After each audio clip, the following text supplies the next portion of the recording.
আল্লামা শাকিক Balkhi রাহমাতুল্লাহি আলাইহি জগৎ বিখ্যাত একজন আল্লাহর ওলি, যিনি আফগানিস্তানের বালখ এলাকার মধ্যে থাকেন। উনি একবার ডিসিশন নিয়েছিলেন উনি হজে যাবেন। উনি এত বড় বুজুর্গ ছিলেন, ওনার দিকে যে কোনো মানুষ তাকালেই ওনার প্রতি প্রেমে পড়ে যেত। জোরে বলবেন সুবহানাল্লাহ।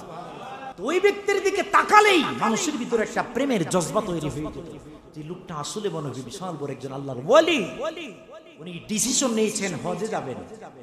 হজে যাবেন শুনে এলাকার যেসব লোক ছিল, অনেক ভালো ভালো লোক, সবাই মিলেমিশে কয়, হুজুর হজ তো সবাই জীবনে করে, কিন্তু আপনার সাথে হজ করা এটা সৌভাগ্যের বিষয়। হুজুর আমাদেরকে সাথে নেবেন, আমরা টাকা পয়সা আমাদের টাকা দিয়ে আমরা যাব, কিন্তু আমাদেরকে নিয়ে যাবেন। খোদার কুদরত বোঝা যায় না। উনি এক সপ্তাহ পরে উনি বলে আমি হজে যাইতাম না। সুবহানাল্লাহ বলে। এখন কি ওনার ওই সম্মানটা আছে? এখন মনে রাখবেন, মানুষের কাছে প্রশংসা 2 মিনিট, আপনার আরেকটু পরে দুর্নাম করতে মানুষ বিন্দু পরিমাণ দেরি করবে, তখন শুরু হয়ে গেছে লোকটা দুনিয়াদার। লোকটা মনে হয় টাকা পয়সা লাগবে তো এগুলা বাঁচানোর জন্য প্রেমে পড়ে মানুষকে বলছে। এখন টাকা পয়সার মায়া হয়ে গেছে, এখন আর ওনার হজের দরকার নাই। আরেকজন বলতেছে লোক দেখানো ইবাদতকারী, কিন্তু কারণ এটা নয়। যখন সবাই হজে চলে গেলেন, সবাই হজে যাওয়ার পরে এক আল্লাহর ওলি হজের মধ্যে গেলেন।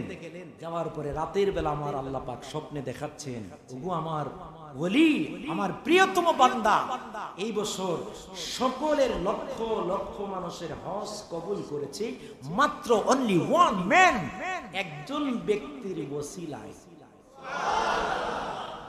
তিনি স্বপ্নের মধ্যে আল্লাহকে জিজ্ঞাসা করলেন, আল্লাহ লোকটার নাম কি, লোকটার কি পরিচয়? আল্লাহ পাক বলেন, সেই ব্যক্তি হলো আফগানিস্তানের বালখ এলাকার শাকিক বালখি। হজ করার নিয়ত করে তো হজে যান নাই, কিন্তু উনার কারণে লক্ষ লক্ষ ব্যক্তির হজ কিভাবে কবুল হলো?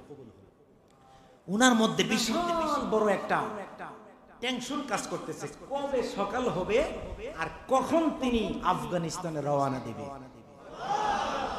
যাইতে যাইতে যাইতে যাইতে আফগানিস্তানের বালখ এলাকার মধ্যে গিয়া বললেন, তোমাদের এলাকায় শাকিক বালখি নামে কাউকে চেনো? সে তো একজন ভণ্ড, সে হজে যাবে বলে হজে যায় নাই, সে একজন দুনিয়াদার। উনি বললেন, তোমাদের কাছ থেকে আমি এরকম কথা শুনতে চাই না, বলছি তাকে তোমরা চিনো কি? সুবহানাল্লাহ। বলে তাকে আমরা চিনি। চিনলে একটা কাজ করো, আমাকে তার কাছে নিয়ে যেতে পারবে কিনা? নিয়ে যেতে পারবো মানে চলেন আমার সাথে। যাইতে যাইতে যাইতে যাইতে আল্লামা শাকিক বালখির কাছে পৌঁছলেন। সালাম কালাম হলো, ডাক দিয়া বলে, আপনি কি এবছর হজে যান নাই? উনি বলতেছে, আমি হজে যাই নাই। এটার বিশাল বড় একটা স্টোরি আছে। কি স্টোরি একটু বলেন তো?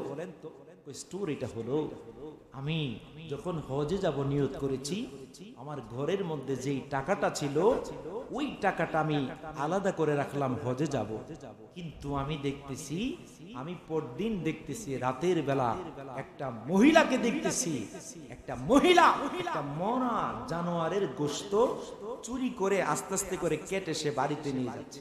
আমি ডাক দিয়ে বললাম, খাতুন একটু দাঁড়ান, আপনি কোথায় যাচ্ছেন? উনি ডাক দিয়ে বলে, আমার ঘরের মধ্যে আজকে 5 দিন পর্যন্ত আমার ঘরে খাবার নাই, আমার সন্তানগুলার কান্না আমি মায়ের আর সহ্য হচ্ছে না। জোরে বলেন না সুবহানাল্লাহ। এই জন্য আমি মরা গরুর গোশত আমি কেটে আমি আমার সন্তানকে কোন রকম জীবন বাঁচানোর জন্য নিয়ে যাচ্ছি। এই কথা বলার পরে উনি বললেন, তুমি কি জানো না খাতুন, মুসলমানদের উপরে মরা প্রাণীর গোশত খাওয়া হারাম? মরা প্রাণীর গোশত খাওয়া হারাম, তুমি কি জানো না? আমি কি করব, আমার সন্তানদের জীবন বাঁচানোর জন্য তো এই হারামটা কিছু সময়ের জন্য হালাল আছে। উনি বললেন যে আমার ঘরের মধ্যে কিছু টাকা ছিল যেগুলো আমি জমিয়েছিলাম হজে যাব বলে, কিন্তু আমি একটা ডিসিশন এখনই নিয়ে গেলাম, তুমি আমার সাথে আসো। ওনার বাড়িতে গেলেন, শাকিব বলখির বাড়িতে। যাওয়ার পরে যত টাকা পয়সা ছিল হজে যাওয়ার জন্য জমানো সমস্ত টাকা ওই মহিলাকে দিয়ে দিলেন।